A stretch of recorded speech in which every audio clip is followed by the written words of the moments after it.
Hello and welcome to the Growing Green podcast. Your host, Jeremiah Jennings, is the owner of Growing Green Landscapes in Birmingham, Alabama, and has a passion for growing the entrepreneurship community for those who are young in business. Being a business owner isn't easy, especially in the early years, and that's why in this show we dive into a wide range of topics covering all the challenges small business owners deal with. Even if your company is generating $1 million or more, the stories from our great guest and Jeremiah's own firsthand experiences will propel your business forward. And now, here's your host, Jeremiah Jennings.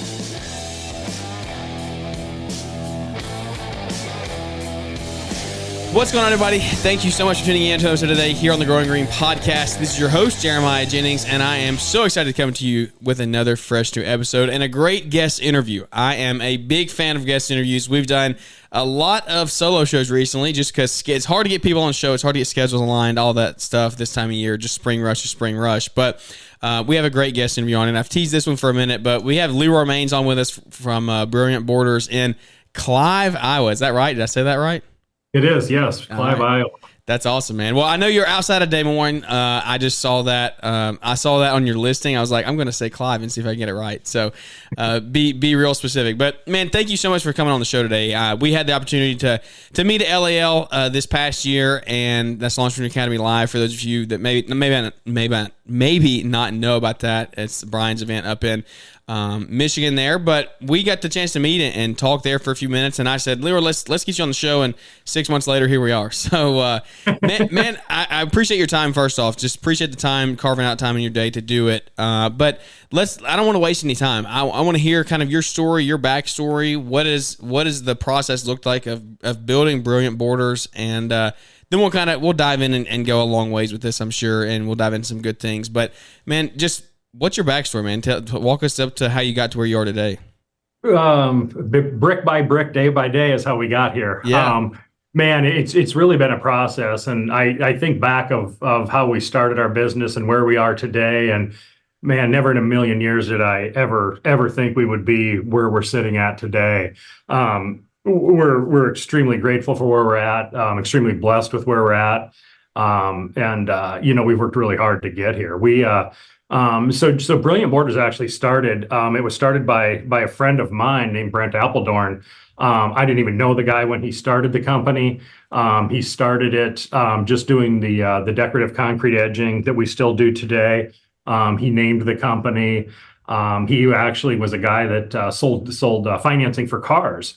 And I don't know if you remember Saturns, but he sold financing for Saturn, and that's just what he did at the time. And was doing this Brilliant Borders thing part-time on the side while he was selling car financing. And he eventually sold it to my wife, who's my wife today. She was not at the time. She owned Brilliant Borders before I met her. Still just doing the concrete edging, nights, weekends, here and there, just to make a little extra cash for her and her son. When I met her, I was in the hospitality business, and I had my career prior to Brilliant Borders was running hotels. I was on the operations side of hotels, hiring the staff, making sure that they ran day to day, just oversight of everything in the hotels. And as I was in Des Moines still doing that, I met my wife. We just started doing the Brilliant Borders, the concrete edging part-time on the sides. I was still in the hotel business, running hotels day to day. That was my full-time job. That's what I did. Would come home nights and weekends and install concrete borders for our customers that, kind of at the time, Jeremiah, it was friends. It was, friends of friends, just that kind of thing. It wasn't what I'd even call a business. We just had this equipment, just trying to make a few extra bucks. We had 4 kids between the two of us and, trying to make ends meet with our careers and what we were doing. What kind of equipment were you using? Sorry to interrupt you. So we had it's kind of funny. We had a crappy old truck, a 3/4 ton truck that we pull, and we still have the trailer today. It's a huge trailer. It's all self-contained. It has a big concrete mixer on the back of it, and then all our equipment's in it. And it's basically a curb machine is what it is. We brought a little Bubba machine. There's several other companies out there that sell these things. And that's the equipment that we had, stored it in our at the time, our driveway is just where the stuff's at. This big trailer sitting there. We were those people in the cul-de-sac, That was me for 5 years, so I totally feel that. Yeah, we eventually got kicked out. The city of West Des Moines didn't appreciate it, and I don't think our neighbors appreciated it as well too. But I was we were just doing that nights and weekends and making a little bit of money here and there. We thought we probably weren't, but we didn't have really any overhead at the time. All the Yeah. equipment was paid for, so there wasn't a whole lot of overhead for us. So we were probably making a few bucks here and there. But I was still, doing my day-to-day job, 50 hours a week, and then doing this. It got to be 15 to 20 hours a week at one point. And I went to my wife, Kirsten, one day and I said, one of these things has to go. Either my career in the hospitality business needs to go, or Brilliant Borders just needs to go and we need to move on. And we made the leap. We decided that it was time to make the leap, and I left my career and started to do it full time. And over the course of years, gosh, it's been about 15 now that we've been doing it full time, have grown Wow. it to what it is today. And man, there's been a lot of ups and downs. There's been a lot of great things, but I can tell you that, it's been far better than working for somebody else and doing an 8 to 5 type thing. It's really been significant. I've learned a lot about myself. I've learned a lot about other people, and learned a ton about business and how businesses really, really, truly operate. So that's kind of in a nutshell our background and kind of how we got a start and how we got going with things, I guess. That's cool. The name makes sense now. I mean, I never really understood what the Brilliant Borders was, but Sure. that's how you started. That makes sense. So that's cool. How did you? So we're gonna get you and your wife back on for Marriage Monday, and so I want to kind of tread the fence here. I don't want to go into this too deep about the whole deciding when to go full time, how you make that jump. Like that's a conversation I would like to have with y'all two together. But when you made that jump, like what were those next months looking like? How did you start diversifying into landscape? Like how did you justify? Were you making enough money just doing the edging to do that? Like how did you build the actual landscape side of the company, and now you've grown that to what it is today? Yeah, so those to be as honest as I can, those first several months, maybe even years, Jeremiah, were probably the scariest times of our life. Yeah. I can remember we woke up one October morning and we had an install job to do, and we were still just doing the edging at that time. We needed this job, and this is how things were going to continue to operate in our household for the next week. As every entrepreneur probably can imagine, we've all been there. We woke up and we're going to install this edging, we're going to continue to move forward and it's going to be okay. And we woke up that morning, it was snowing, it was sleeting, it was raining. It was just awful. And you can't install this stuff in the thing. And man, that was a day that I'm just like, this is it. This isn't going to work. And it was a backbreaking day and it was tough. And, eventually we got through it. We made it through it. But, and eventually we got into the landscape side by people just asking us to do stuff. And I've mentioned before on my podcast that, I can remember one day we're doing an install job and somebody just, we're doing the concrete edging. Hey, can you guys put some plants in and some rock for us or some mulch? I don't remember even what it was. And I'm like, well, sure, we can certainly do that. That's not difficult to do. I've done that at my house before. I can dig a couple plants in. They told me the plants they wanted. We went and got them, at the big box store, probably, put them in, put some rock in and moved on. And that's kind of slowly how we got our start in the landscape side of things. We eventually moved on. It's at one point I can remember this job we were doing. It was a larger landscape job for us. When I say larger, that was probably a $2,000 to $3,000 project at the time that we were doing.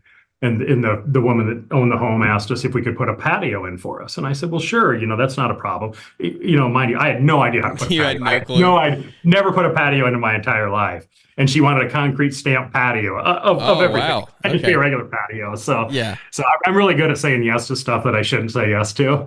But I said, sure, we can do that for you. Once again, we just said yes to everything at the time. Can you do that? Yep, we can do that, and figured out how to do it. So we formed it up and, got the concrete. It was small enough that we could use our concrete mixer, fortunately for us, colored the concrete, put it in there, stamped it, and walked away. And I'd love to see it today. I don't even know if it's still existing today, but that's kind of how we slowly got our start in those things. And, once, probably a year later, can you guys build a retaining wall for us? Yep, we can figure out a retaining wall. Again, YouTube, how do you build a retaining wall? And, it wasn't a huge, it wasn't a a 400 foot long retaining wall. It was just a small little retaining wall. And, we just started with smaller little projects, again, brick by brick, day by day, just doing small little projects, knowing what we could handle. And then eventually, at some points we would get into jobs to be honest, we couldn't handle. Yeah. And learned. And unfortunately, we learned the hard way. And knowing what I know today, knowing that we've paid to install projects to learn. And that's not real good, sound business advice for anybody listening. There's a lot more knowledge out there today that you can learn those things and learn how to do that and not learn the way that we did. But I think there is some merit to that, though, in a sense, because like even you go to a course or a training or in person or whatever, like those are all, yeah, I'm going to recommend you go to that stuff. You're not as hands-on as you want to get. You can go and be hands-on, but like you're not installing your project. You go out and install your project. Like that is the best way to learn, in my opinion. Like you are out there on your hands and knees, like putting it in. There is like, you are learning and you're going to fail, you're going to mess up. And like, as long as you know that going into that job, like, hey, this isn't going to be the most profitable job we do, but we're going to bid it and we're going to learn from it. Like how you take a $1,000 loss or $500, whatever number you want to put on it. How much money is that going to make you over the course of the next 5 or 10 years? Mm-hmm. I mean, what are your thoughts on that? I mean, obviously, go to a training. Yes. But I don't think what you're saying is totally wrong. Yeah. If you learn from it, I don't think it's wrong. I guess, if that makes some sense. One of the things that I always look at when we lose money, we still lose money today. In fact, we just lost money this last week on a project that we've been working on a week and a half. We paid to install it, and I hate doing those things. And what we did learn from it, I brought our sales guy in and we talked about it. What did we learn from this project? Well, we learned, for one thing, we don't do these projects. There you go. Learn from that. That's one of the things that we learned. But I also look at it, Jeremiah, not only did we, and a lot of business owners, I don't think, take this into consideration. We lost money on that project. So during those 7 days that we did that, we lost money. Not only did we lose money, we didn't make the money that we should have been making on that project. Correct. Yeah. So, so it's kind of a double whammy when you're losing money on projects to do those things. But to your point, these landscape install projects, every single one of them is different. So every single one of them has to be bid differently. And we get asked a lot of times, how do you bid your retaining walls? What's your price per square foot? Well, is it in the front yard? Is it in the backyard? Is it, how much dirt do we have to take out? There's just so many different factors that go into all these projects. And so you kind of have to learn by mistake on a lot of these bigger landscape projects and just landscape projects in general, because you don't know so many times how long it's going to take. And what happens, we've learned, we now have in our terms and conditions everything about digging in the ground, because you never know what you're going to dig into the ground. And how do we learn to put those terms and conditions together?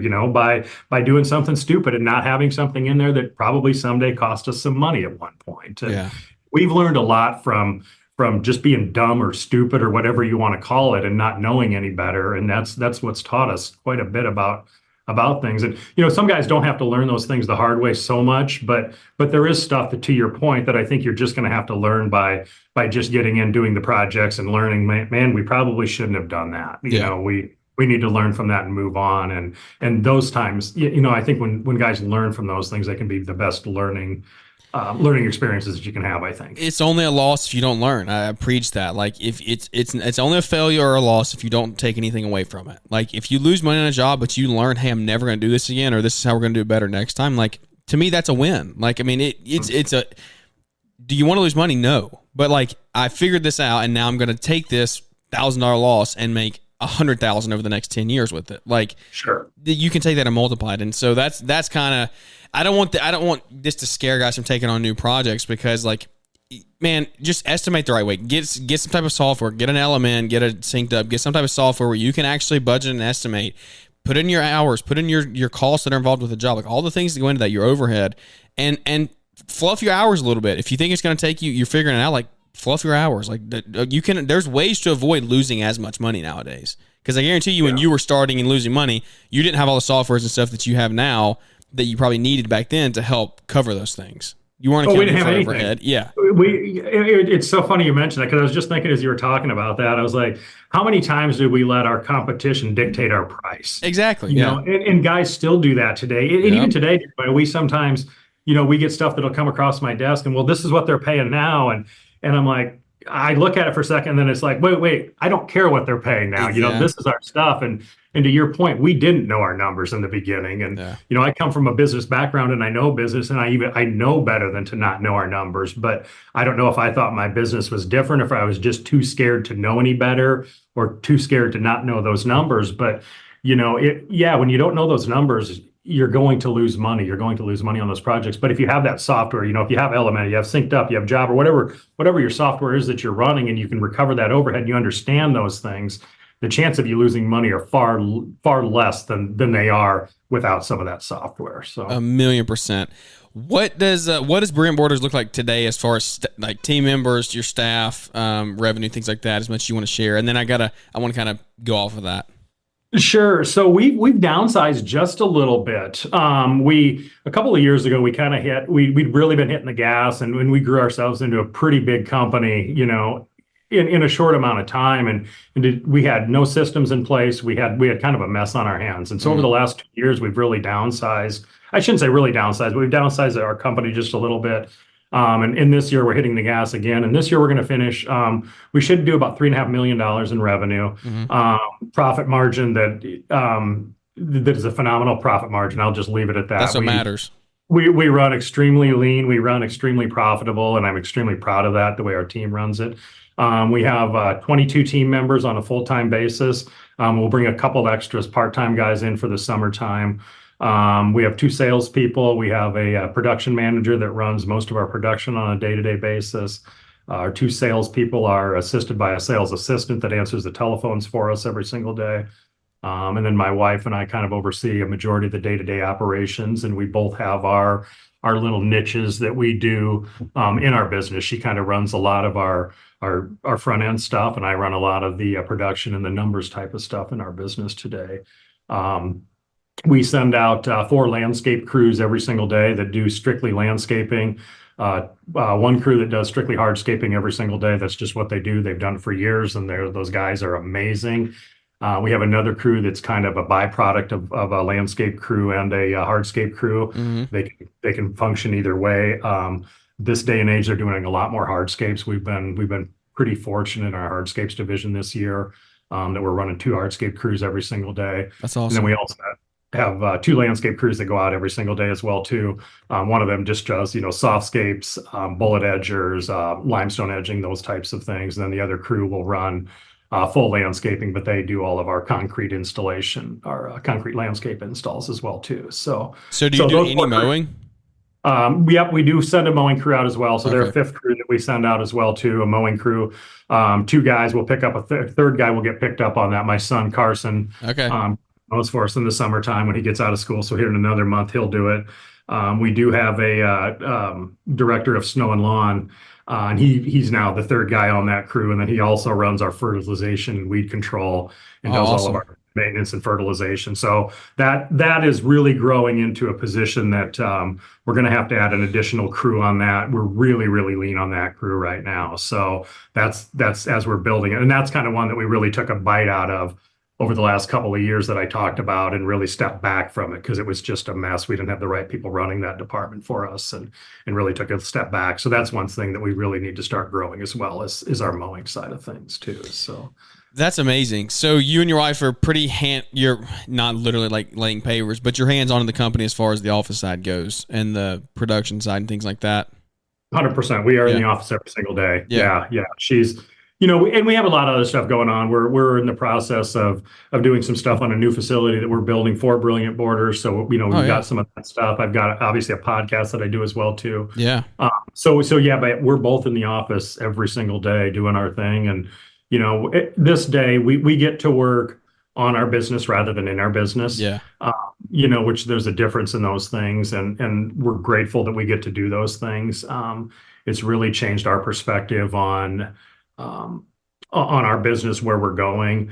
One of the things that's really changed for both of us and over the last couple of years is our team. And where does our team go and how can we continue to help our team, and how can our guys continue to get a better life and better quality of life. And so that's really been our focus over the last couple of years with our business too, is, where do we take these guys and how can we continue to better their lives so they can continue to want to stay with us too. So that's been fun and eye-opening for us too. That's amazing. That's kind of where we are right now. Is we're in a growth phase, and this year is like all about building a good team, a good solid base of guys that we can grow with in the next years to come. And I think my question for you is, and a lot of guys out there probably have the same question, is they're in the truck, they got the one or two guys helping them, maybe have one foreman. Like, take yourself back to the days of you and your wife out there installing the border edge with the old crappy trailer and an old 3/4 ton truck. Like, how did you transition that from you doing out there every single day with your hands on to growing and bringing guys in and growing teams and building people and building culture? Like, obviously you've been pretty open. Like, this is something you've worked on the last couple of years to really dial it into where you are now. So it hasn't been a super long 15-year journey. Well, you've grown teams on that point, but you're really dialing it in the last couple of years. So, like, what does that look like for you? How have you done that successfully? What are things that you learned along the way that you're like, hey, if I was growing a team again, what would you do differently? And then what are some positive things you've taken away from it? Sure. So, as we've grown, one of the things I always had a vision, and I always had a vision of, we want to be a big company. Okay. I don't know how big that company was. I didn't know what that looked like at the time. Today I know I can tell you how big we want to be, and I know exactly how we're going to get there. At that point, I didn't know. So I would have spent a lot more time on that vision, figuring out how we're going to get there, because it's taken us 15 years to get here, Jeremiah. I probably realistically could have done it in half the amount of time. Yeah. If I really would have been focused and had a plan, and had a smart plan of what I was doing. So that's been something that I always had. I always communicated that vision with our team, telling them, this is where we're going. We're going to get bigger. We're going to do this. We're going to continue to do this.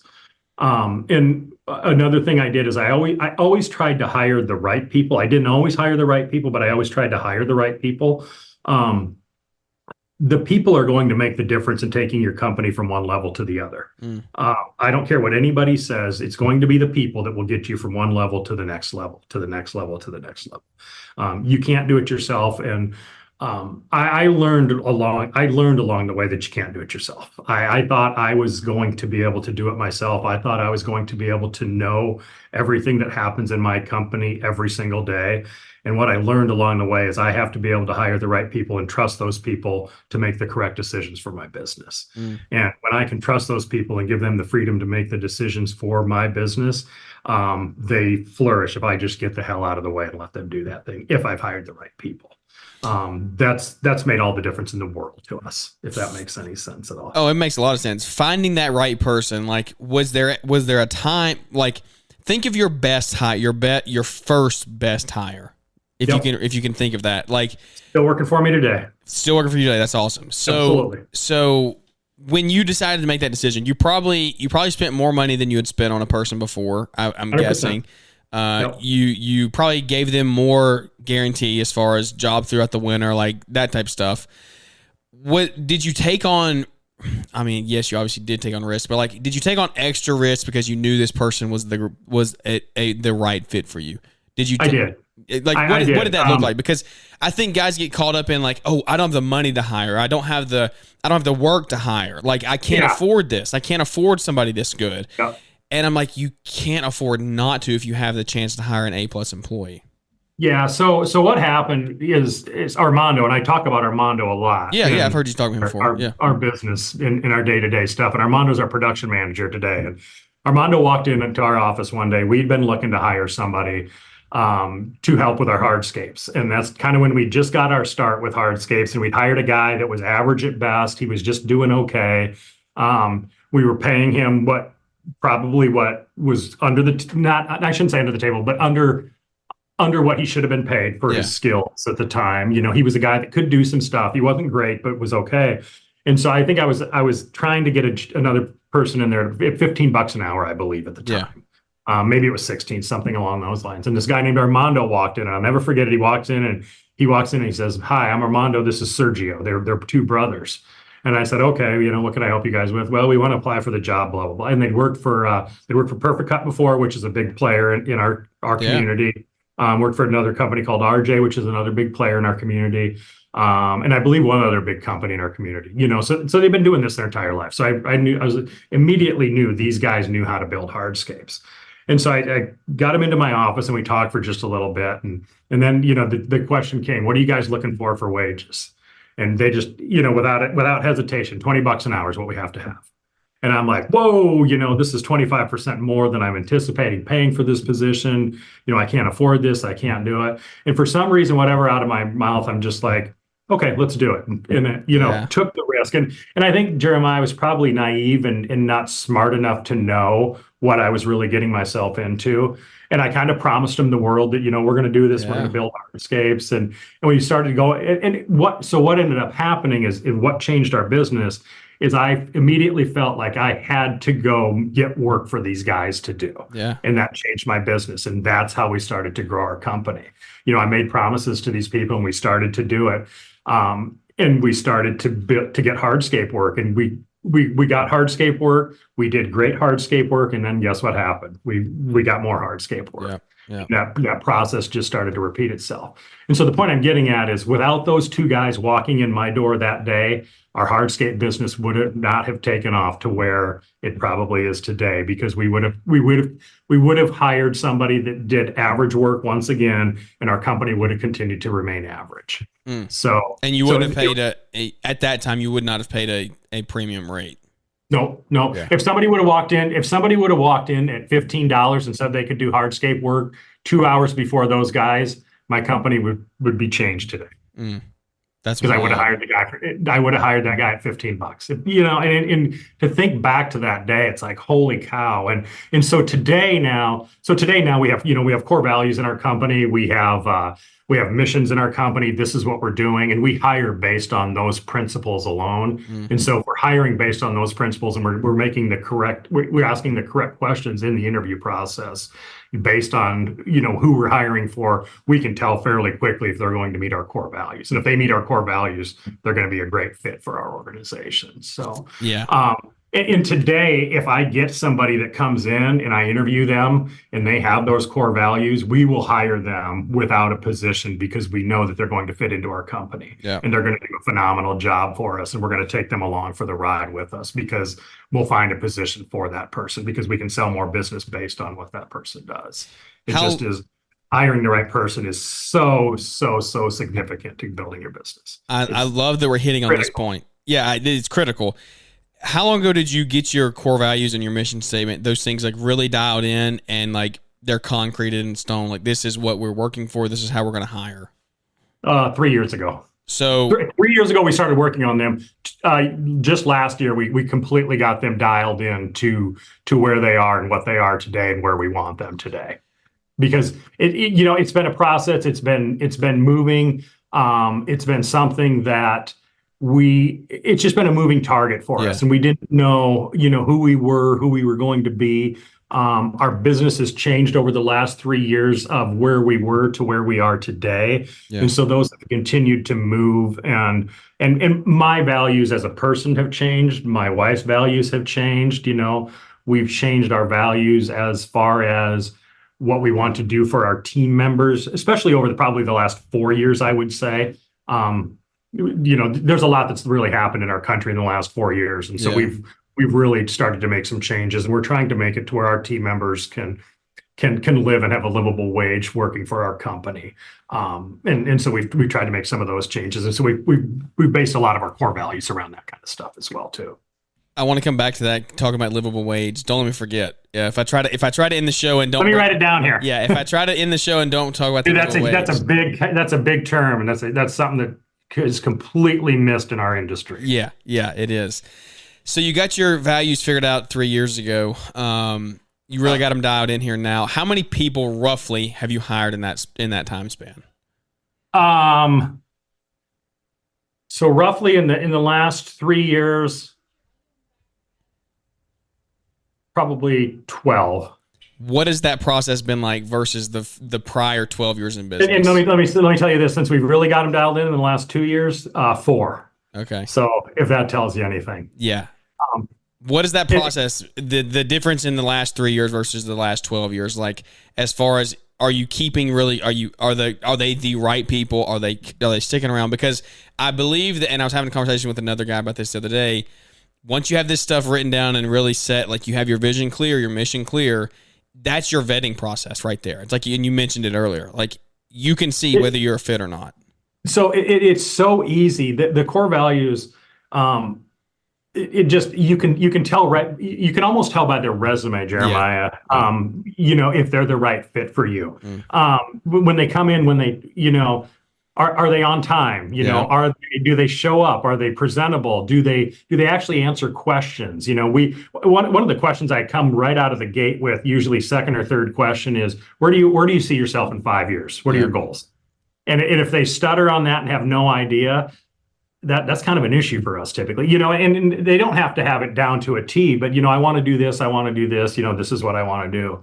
If somebody's like, I want a job, I'm like, that probably isn't the right fit for us. And they have to have some motivation, some reason to get out of work every day, because we pay a little bit more. We want them to do that. And our core values too. One of the things that really changes your business with your core values when you start to think about them is, I answer a lot of the questions. So when my team members come into our office, our sales team members, our production manager, sales assistant, whoever it is, they come into my office asking a question. What do our core values tell you? How would you answer this based on our core values? The answers are right there if you really look at our core values. How do we treat our customers? How do we treat our team members? What's the right thing to do? What's our quality? What's our integrity? Those will answer all your questions typically for your entire organization. So it frees up. So I've just learned, when you come into my office and ask me a question, based on our core values, what do you think the answer should be? Yeah. So over the course of that, my questions have completely gone down from our team members as well too. So that's freed up more time to continue to work on our business as well too. So it's just, those core values are significant, and I can't stress enough. Had I had those in the beginning to our company, I learned the hard way in a lot of stuff, if you can't tell from this conversation.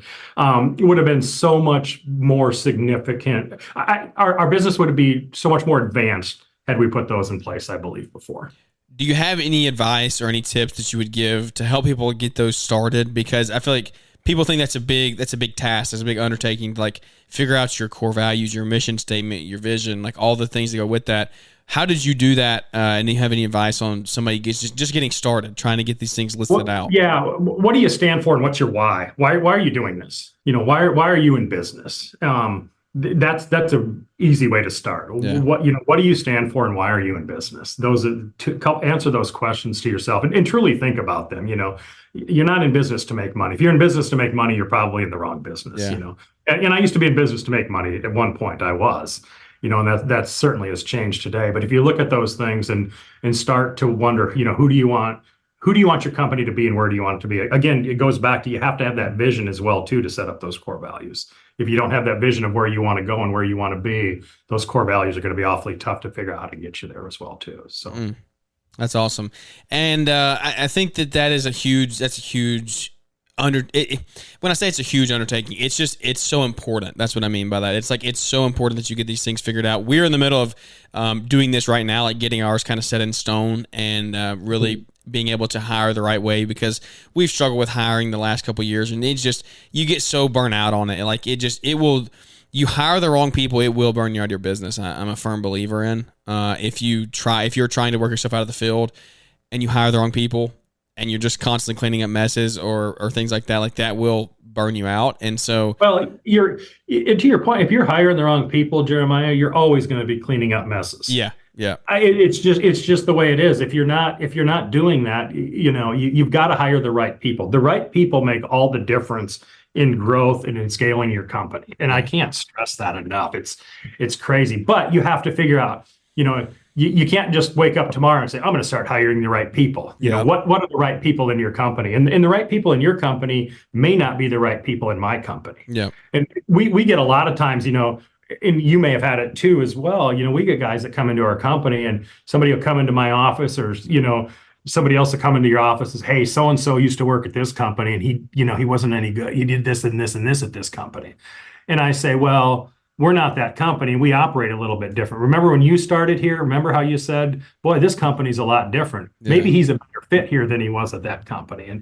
And so you've got to have the right fit for your company, and those core values do that. And I'm a firm believer too with those core values that they don't have to be set in stone. I think they're moving targets, and you can continue to move those core values as your company Correct. continues to grow and move in the right direction as well. So if guys are set, think I have to have these and these are the way it has to be. That's certainly not the case as your company, blossoms and continues to grow and matures as well too.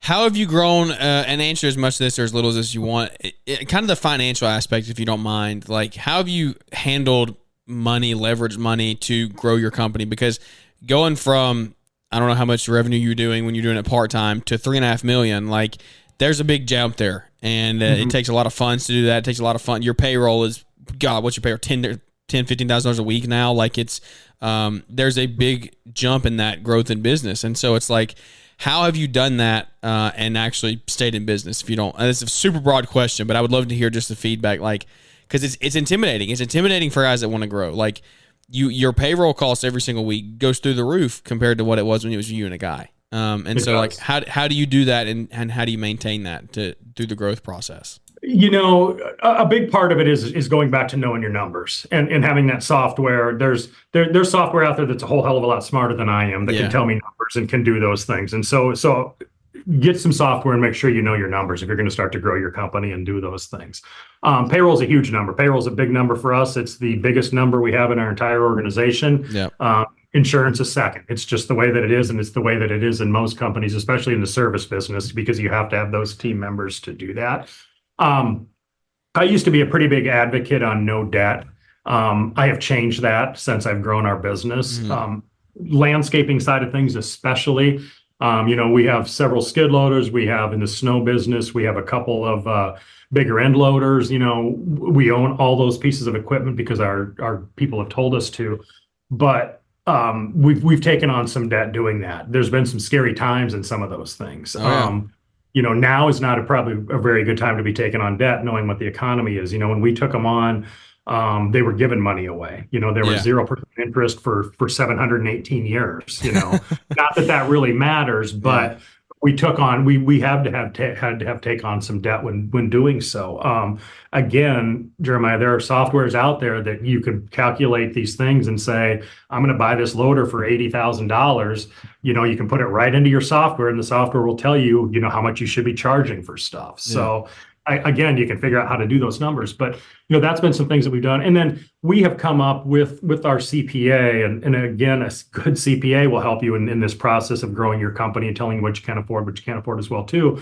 But we've talked to our CPA, and we figured out a debt schedule that works for us, and it's worked on paying our equipment off much sooner than we should have.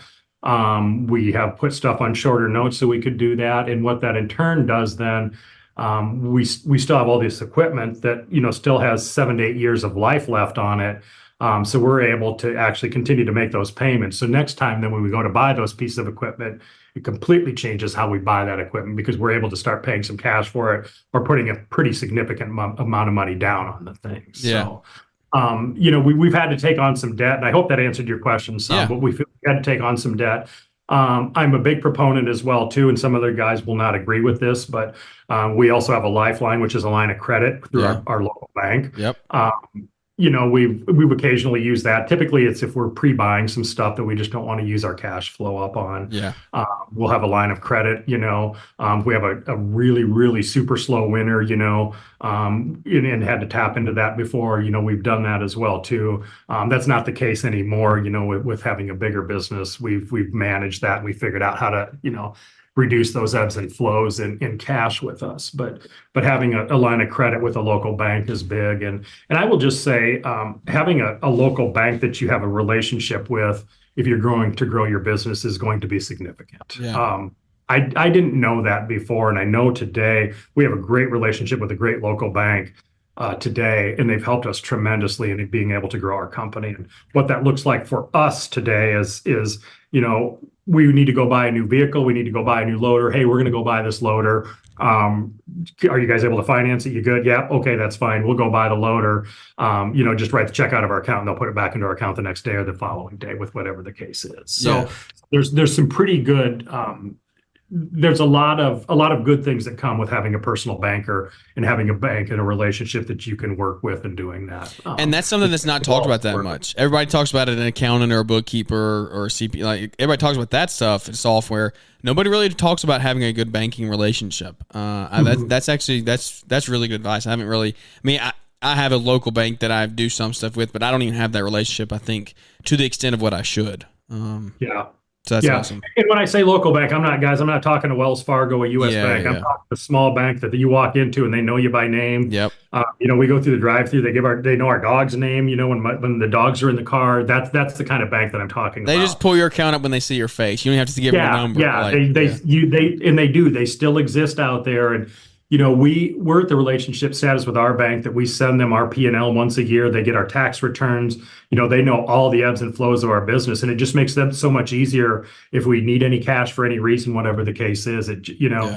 We're in the process of building a new facility for Brilliant Borders, and all that's gone through our bank. And man, I can tell you the financing for that was so much easier than going through we've tried to bank, just trying to buy a home. Yep. Let alone commercial buildings or getting financing for a bank. As we all know that, being an entrepreneur, having your own business, financing gets tougher, and that local bank will help. Recording stopped tremendously. So, well, I guess this thing decided that it was going to stop recording. We're done. Yeah, I don't know what that's about, but no worries. That's awesome. That's amazing. I think that the banking relationship is good, and it's like you're saying, the line of credit there is huge because you don't want to pull from it, but if you have it there and you pay 8%, 10% interest, whatever that is, through your winter to make payroll to keep a guy on, a key employee, like that 10% is gonna the extra $1,000, $1,500, $2,000 in interest you paid over the winter is well worth it to keep that employee on in your early stages in business. Like it really is, and I learned too that cash is king if you're growing your business. It really, really is. And that's one of the things I really struggled with, that because of, some debt in the past and things, and digging out of debt and not wanting to go back into debt. Yeah. But cash is king when it comes to growing your business, and especially if your business is seasonal, like we are in the Midwest. Yeah. You guys down south don't have quite that impact, but you still have some of it, and guys all over the country have that seasonal impact, and keeping your cash around is extremely significant. So we've had to take on a little bit of debt with that. So many guys too, I think, even on the lawn care side of things, they go finance through Sheffield or whatever, just because that's who's financing the lawnmower.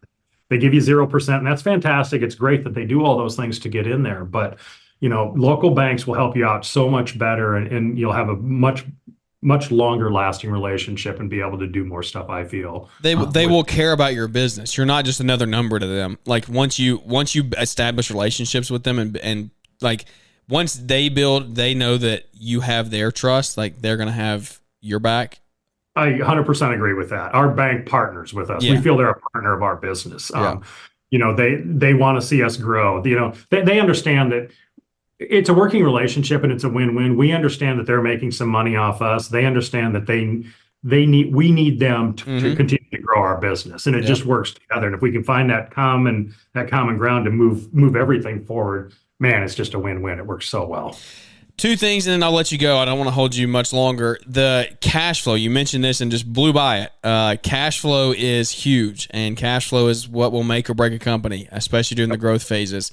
How have you managed cash flow? What are some key principles you've implemented as far as maybe billing procedures or invoicing or holding on to cash? Like, how do you manage cash flow, and how have you grown the company based off of that? Well, cash flow was managed poorly for quite some time in our business. Which is that's the stereotypical thing in this industry. And to be quite honest, it almost broke our business at a couple points in our business. Just because as you grow your business, cash flow becomes far, far, far more important. We have a payroll. There's some weeks where we have $25,000 a week going out in payroll. That's just the way that it is. And those summers when we're kicking. And so if we're on a longer project and we're not cash flow in the way that we're supposed to cash flow, we can be in a lot of trouble. So we've managed cash flow a couple of different ways. One way is we've gone to project billing, meaning, our projects that take longer, we have several different project times that can be built out in that. So if we have a project that's going to take us 2 months to bill, we're going to bill at the beginning of that project. We're going to bill when the material's delivered. We're going to bill, at this point in the project. We're going to bill at this point in the project, and then we're going to bill at the end. So that's helped cash flow significantly. We have gone from just sending out bills, hoping they pay our bills, to sending out bills, following up and making sure that they pay their bills, which has been huge in our business. We've implemented somebody in our business in the office that their job every Monday is to call on bills that are past due, find out where they're at, and continue to do that. So that's been huge in paying the bills. Have you actually seen benefit from that? Oh, absolutely. Yeah. It's been significant changes. On the flip side of that, Jeremiah, is you have to make sure you send out your bills on time as well, too. Yeah. So many guys in our line of work, I'm tired. I'll get to it tomorrow. I'll get to it tomorrow. I'll get to it tomorrow.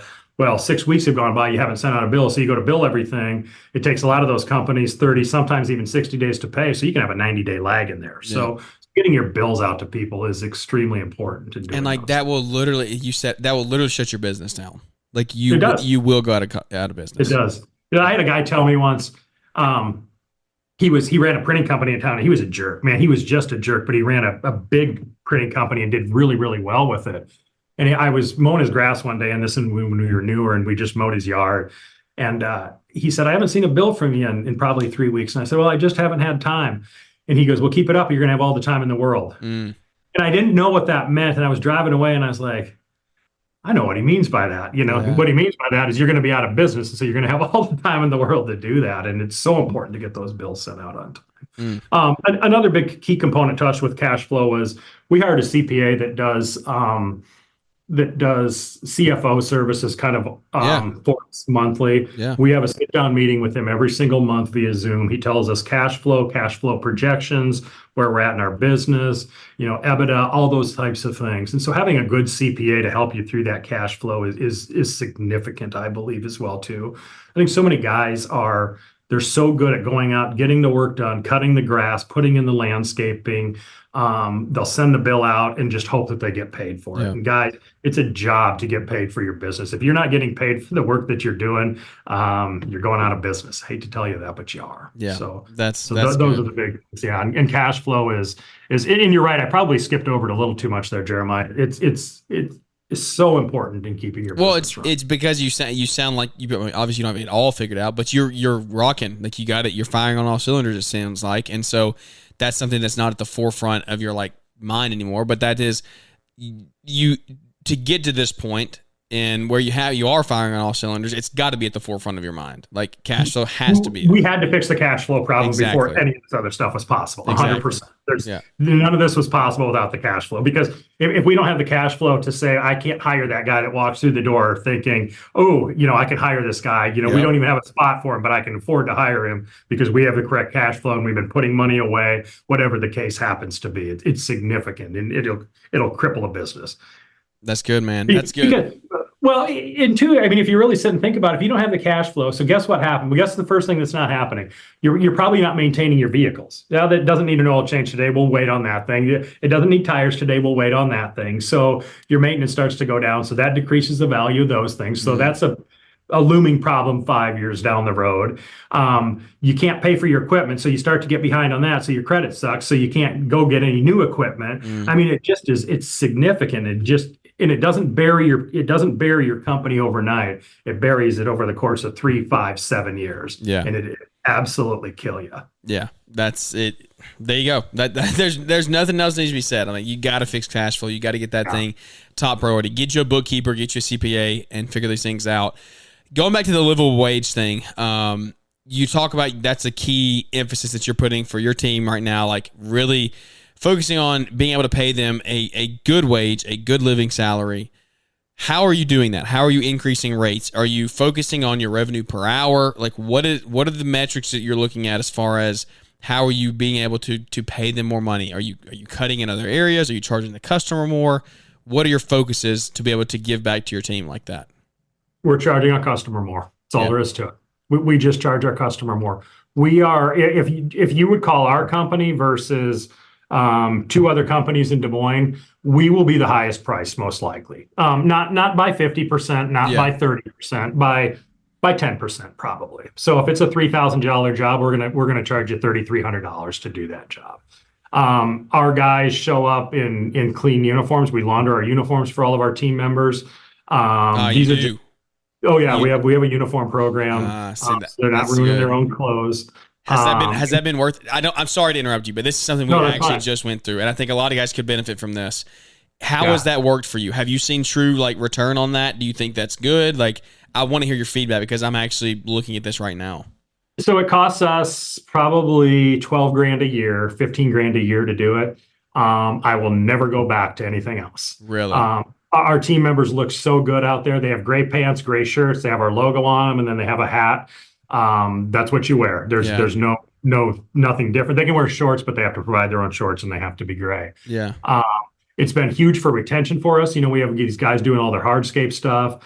So it's been big on the retention side of things that we say right in our interviews. We provide uniforms, they launder your uniforms. Your wife's not having to clean your dirty clothes. Yeah. You're making $15 an hour, and you're probably ruining $2 an hour worth of clothing every time that you're here. That's just the case with our company. So that's amazing. So we've added that in, and it's been really, really big for us. Our photos of our team out there on the website, they always look professional. Yeah. It's just who we are, and it's been part of our business. I don't know if that allows us to charge anymore, but I believe it's part of our overall package that who Brilliant Borders is, that we're able to charge a little bit more. And that's just one small little detail of that helps us to be able to charge just a tiny bit more than the other guy out there. That's good. Yeah. Sorry to interrupt you. You can continue. No, that's fine. I wanted to hear more on that because I think that there is some true value there, and I wanted to hear from somebody who's actually done it with a larger team. So we charge a little bit more for that. So our guys are in uniform. They show up in a later model truck that's logoed, that's clean, that's put together the way it's supposed to be. It's not leaking oil all over the place. There's not stuff falling out the sides of it when they come down the road. And all these small little things have just allowed us to charge just a little bit more. And also what that's done, Jeremiah, is it's also given us the team members that show up to work every single day. Yeah. So our team members show up to work every day, so we can tell you, hey, Jeremiah and Savannah, when we come to your home, we're going to be there on the day that we're going to, because we're pretty much guaranteed that our team members are going to show up because we're paying them a little bit more. So is that worth an additional $300 to you that your guy's going to show up? He's not going to take his shirt off when he's in your front yard putting your tree in. The truck's not going to be leaking oil. It's not going to backfire in your front yard. And we've just positioned our company that way. And now if you go look at our reviews, we have 5-star reviews all over Google. We're over 70 of them now. I think we're 4.9, over the course of our entire organization. And people look at those reviews and think this is a great company versus a guy that's out there. I'll gladly pay an additional 10% with this company versus this company. And it's just allowed us to do so. And again, this goes back to that software. We plug right in there what our numbers are going to be. We're going to pay our team members this. This is what this is going to cost us. And so when we go to put in, they need 4 yards of mulch. If this guy's going to be there for 4 hours, it tells us the price, and that's exactly what the price is. And we tell our customer this is what the price is. And we just don't negotiate that today. It used to be, well, can you knock 15% off? No, can't. Sorry. Okay, we're busy and we're booked out for the next 6 weeks. We just are like, no, we can't do that. And we know that's going to continue to do it for us. And that's allowed us to charge just a little bit more. And that's allowed us to pay our guys significantly better than most of the things out there. So awesome. We've also introduced a bonus program that we don't need to get into it today, but a bonus program that's worked really, really well for our team members, that they're making on average anywhere from 8 to 15% more on their hourly wage with this bonus program. So they're paid, better than most companies at their hourly rate, and they're making that 8 to 15% more every single paycheck as well too. And we're getting some uniforms. I mean, it's no wonder guys are sticking around here for 8, 10 years at a time. So it's really good. But we're grateful that these guys show up to work every single day, because without them, we can't do what we want to do either. And it all really starts to come full circle when you really start to put all the pieces together with it. So I love it, man. That's an amazing story. There's so much more to unpack. I can't wait to do our Marriage Monday with you and your wife, because it's going to unpack a whole different side of the business that I'm excited to hear about, because when you do business together, you never truly turn it off. Like you bring it home. And so no, you don't. But man, I tell you, one of the things is we get asked all the time, and I won't go into a lot of detail on this. We'll save it for the Marriage Mondays. But what's it like working with your spouse? And man, it's like when you can get two people united for one common goal. Dude, look out, because it can stop you. The possibilities are just endless, and we're really starting to see that now. It's like, man, this could be significant what we're doing. And it gives me chills just thinking about what we can do. So yeah, it's awesome. I love it, man. Well, I got one final question for you. I'm going to flip it back on you from the Green Grind here. What is the best business advice you've ever been given? You usually get to ask that question. I do usually get to ask that. It's changed over the years. What I'm going to say is dream bigger than you ever think you could be. And the reason I say that is if I look back at our business, I always wanted our business to be a business that provided for our family and provided enough to get by so we could live the lifestyle that we wanted. Somehow that vision changed over the course of the years. And I've realized that it could be much bigger than just me and providing for my family. It could provide for a whole lot of other people as well, too. And today I look at that, if I want to be a $10 million company, Jeremiah, I'm dreaming that we're going to be a $50 million company. And I absolutely love that. And I heard that from a guy several weeks ago. And I think it's one of the best pieces of advice ever. And I've been thinking about it more and more and more and more lately. And it's so true, man. Dream big. Don't sell yourself short on those dreams because, you're only as big as the ceiling in your head. So you've got to dream big. Dream big. I love it. I love it. Well, where can everybody find you? Where can everybody stay in touch with you? Talk about the Green Grind a little bit there and what you and Core got going on, just so that everybody can stay in touch and follow along with your journey. Yeah, so check us out. Brilliant Borders Landscaping on Instagram, Facebook. We're all over there. LeRoy Mains, I'm on Instagram, Facebook. And then the Green Grind podcast is on Instagram, Facebook as well, too. And then Spotify, we're all those places. I do a little podcast called The Green Grind with my buddy Corey Ballard, who founded Perfect Cut, does Ballard products as well, too. We just get other business owners on and try to talk to them a little bit about their business, just see what it was like for them. Our tagline's real experience, real struggles, real business. And we talk about the real stuff, man. Some of the stuff that we kind of talked about today that, there's some struggles out there with entrepreneurship and building businesses and doing what we do on a daily basis. It's certainly rewarding, but it's an absolute grind and there's a lot of struggles out there. And so we talk about those and we talk about, building businesses and just doing what we do every single day. And it's been a journey for me. It's taught me a ton of stuff. I've learned a lot from it. And I've learned a lot from guys that are a whole lot smarter than I am. Yeah. So but check that out if you guys want to listen to it. You've been on it before. It's it's fun. We enjoy it. It's trying to figure out where to take it from here. So Yeah, I love it, man. Well, guys, thank you so much for tuning into the show. I hope you enjoyed it. Shoot LeRoy a DM or an email and say thanks for coming on because we appreciate your time. Super, super appreciate it. So I know it's valuable. Time is something you can never get back. And so I appreciate when anyone carves out time to come on our show and spend some time with each and every one of you guys out there. So without any further ado, guys, that's going to wrap this one up. Thank you to LeRoy for your time today, man. You bet, man. Thanks for having me on. Really appreciate it. Yes, sir. All right, guys. Thank you for tuning in. We're going to wrap this one up, and we look forward to catching up with everybody here on the next one. Thanks for tuning in to the Growing Green podcast. It is an honor to have you listening, and we hope you receive valuable advice to help take your business to the next level. Don't forget to follow the podcast so you'll be notified when our next episode drops.